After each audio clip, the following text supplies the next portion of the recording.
এগুলা হচ্ছে কাশ্মীরি আমের আচার। আম্মা আসফির জন্য পাঠাইছে বানাইয়া। এখন আসফি খাচ্ছে আর আমি খাবো। আমি এটা কুলফির বক্সে রাখছি, যদিও আমি এতটা লাইক করি না। তারপর আম্মা বানায় পাঠাইছে, যেদিন পাঠাইছিল, যেদিন নিয়ে আসতে আসছে সেদিন আমি খাইছি। তারপরে আজকে আবার নিচ্ছি। এই যে আচারটা। এখন বসে এটা দুপুরে লাঞ্চ শেষ করলাম। এখন বসে আমি আর আমার ছেলে খাচ্ছি। আমি এটার মধ্যে উপর থেকে এটার ঝুলটা দেব, লাইক দিস। এই যে ঢেলে ঝুলটা দিচ্ছি। এটার ঝুলটা আমার কাছে বেশি ভালো লাগে। সি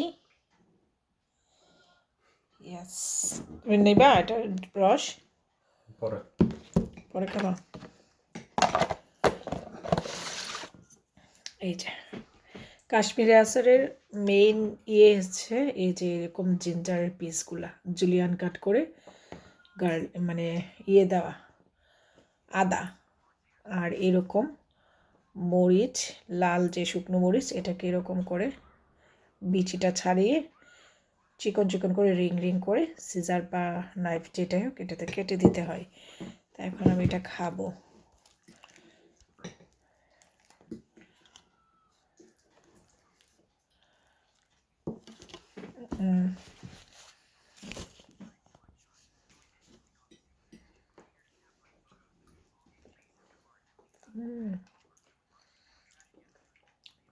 অনেক টেস্টি।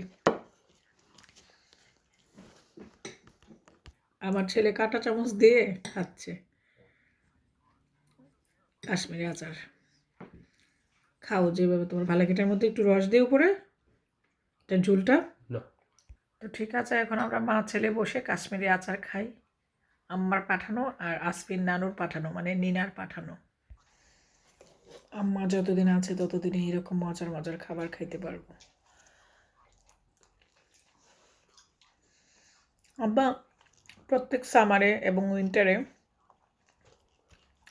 ইংল্যান্ডে আসতো, তো লাস্ট ইয়ার আসে নাই আর এই বছর আসে নাই। আর আম্মার পেপারসের মেয়াদও চলে যাচ্ছে, এই জুলাইয়ে শেষ হয়ে যাবে মেয়াদ।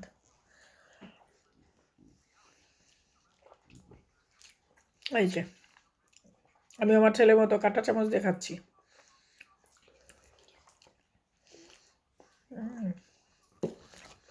অনেক মজা হয়েছে আম্মা, যদিও তোমাকে ওভার দ্য ফোন বলছি। বাই, আল্লাহ হাফিজ।